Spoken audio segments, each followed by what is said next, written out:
There must be 1,000 voices trying to get through. I've come into this world to experience this. People so true to love that they would rather die before speaking an unkind word. People so true to their lives that they are a covenant, the promise of hope. It isn't uncommon for preachers to begin their sermon by saying these words. May the words of my mouth and the meditations of my heart be always acceptable in thy sight, O God, my strength and my Redeemer. These words originally came from the Jewish scriptures, from the book of Psalms, Psalm 19. May the words of my mouth and the meditations of my heart be always acceptable in thy sight, O God, my strength and my Redeemer. Now, we don't have to agree with the theology behind them to acknowledge that these words carry great power. The priest or minister or rabbi who says them is reminding herself to speak with caution, to speak with care, to connect the words of her mouth to the wisdom in her heart. As my mom used to say, think before you speak, and you'll always speak from love. Earlier this morning, we shared a simple but powerful song with words by Alaskan songwriter and activist Libby Roderick. The song asked us 4 questions. How could anyone ever tell you you were anything less than beautiful? How could anyone ever tell you you were less than whole? How could anyone fail to notice that your loving is a miracle? How could anyone fail to notice how deeply you're connected to my soul? These are powerful words. These are meaning-filled questions.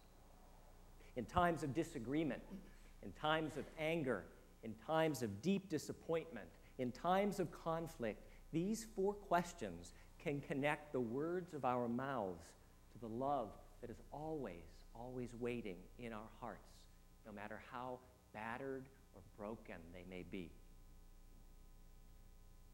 How could I ever tell you you were anything less than beautiful? How different would the words of our mouth be if we asked ourselves this question about the person to whom we are about to speak? How could I ever tell you you were less than whole? How different would the words of our mouth be if we asked ourselves this question about the person with whom we disagree? How could I fail to notice that your loving is a miracle? How different would we be if, before we repeated stories or rumors, we asked ourselves this question about the person who we would be criticizing? How could I fail to notice how deeply you're connected to my soul? How different would our world be if, before we posted to Facebook, texted, or sent an email, we asked ourselves this question about the person we are angry with? Let's face it, none of us is perfect. We sometimes forget that words can hurt, that careless words cause real damage. We all say things that are more connected to the anger in our belly than to the kindness that our faith tells us is at our core. We all do things that arise from the heat of the moment. Our spiritual challenge is to do less of that. Just because we're not getting our way, just because someone has ticked us off, just because it feels like no one is listening, just because we don't agree with a decision or direction, just because we feel powerless, just because we're hurting, just because we are really angry and want to lash out, just because it feels like our world is breaking apart, it is not okay to to say or do things in a careless or disrespectful way.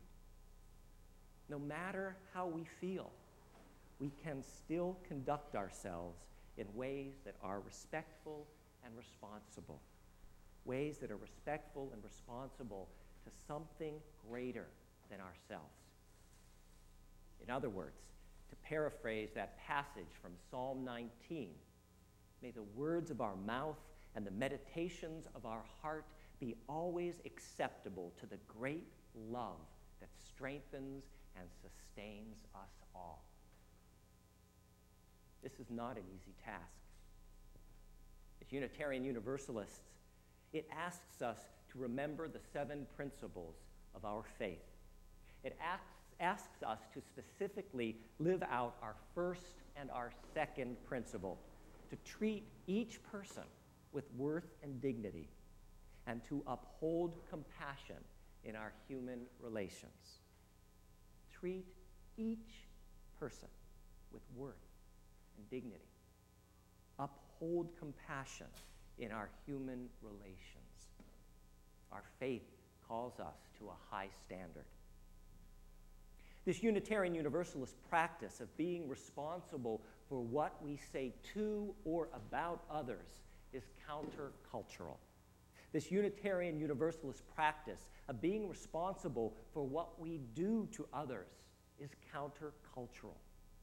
Our current society has a problem. Incivility is on the rise. Unskillful thinking, speaking, and actions are commonplace. Look at the media. Just look at what passes for entertainment on so many of these so-called reality shows. They glorify nastiness and backstabbing, celebrating self-centered individual outbursts rather than cooperation towards the greater needs of the group. Listen to the tone in our politics, the deepening divisiveness and destruction in the Senate chamber, the House of Representatives, and the campaign trail. Look at the corrupt corporate greed that is crumbling Wall Street and our country's economic security. Listen to how we talk about each other in the locker room or while waiting in line at Starbucks. There is savagery in our society. There is savagery in us. There's a teaching story often attributed to the Native American tradition. An elderly Cherokee man was talking to his granddaughter. He said to her, "A fight is going on inside me. It is a terrible fight, and it is between 2 wolves. One wolf is vicious. He is fear, envy, anger, sorrow, regret, greed, arrogance, self-pity, resentment, lies, false pride, competition, superiority, and ego. The other wolf is compassionate. He is joy, hope, peace, love, sharing, humility, kindness, benevolence, empathy, generosity, forgiveness, and faith." The old man looked into the child's eyes and said, "This same fight between 2 wolves is going on inside you and inside every other person too." His granddaughter thought about it for a minute and then asked, "Which wolf will win?" The grandfather replied, "The one you feed." I believe the reason we come to church, the reason we yearn to become part of a religious community, the reason we bring our kids here, the reason we stay here is that we want to feed our spirit. We want to be recalled to our best selves again.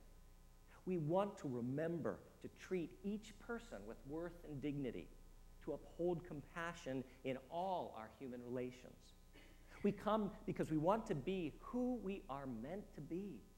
We come because we realize we can't do it alone. We come to hold each other to a higher standard. We come to feed our common good. A decade ago, this church went through a divisive and difficult time. There was conflict regarding the ministry of its then minister, the Reverend Robin Zucker. Tensions were strong. From what has been shared with me, since I was not here at the time, the governing board of the church also became a group in conflict. Realizing that they needed to stay in right relationship in the midst of their disagreement, the governing board did a really inspired thing. From the spiritual wisdom in their hearts and heads, these insightful women and men, many who are sitting among us this morning, created a covenant, a set of promises about how they would talk to each other and about each other, how they would be in relationship with each other. They chose which wolf to feed. A decade later, the governing board still uses this behavioral covenant, these promises. Now, I'm not going to read the entire behavioral covenant to you, but these are just a few of the promises it contains. We will respect each other, even in disagreement or conflict. We will work on an issue directly with the person or persons with whom we have it, and we will support and encourage others to do the same. We will be honest and direct with each other, speaking out when something is of serious concern. We will practice confession and forgiveness. We will attend to and manage the spiritual tenor of our meetings and encounters. We will minister to one another whenever opportunities present themselves. We will begin and end our meetings with a spiritual practice or ritual. We will decide issues based on our shared perception of the common good. We will model leadership behaviors. We will act in the best interest of the entire congregation, both in meetings and in church or public activities. If there's a problem, we will focus on the problem rather than the blame. We will respect confidentiality when asked for it. We will offer kind but clear reminders if we see each other drifting from this covenant, and our reminders will include forgiveness. I am proud to be part of a congregation whose leadership is so intentional about how they speak to or about each other, how they act toward each other.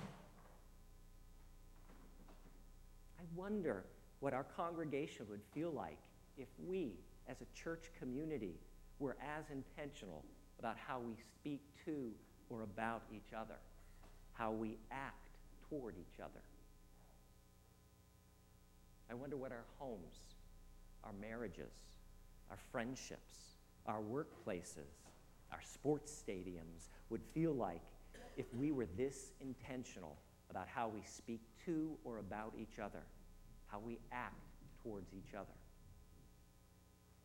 I wonder what our country, what our politics, what our media, what our entertainment, what our cities and towns would feel like if we as a society were this intentional about the words spoken and the actions taken. We have come into this world to experience this. People so true to love that they would rather die before speaking an unkind word. People so true, their lives are a covenant, the promise of hope. What a wonderful world this could be. What a wonderful world if the words of our mouth and the meditations of our heart were always acceptable to the great love that strengthens and sustains us all. May it be so. Blessed be. Amen.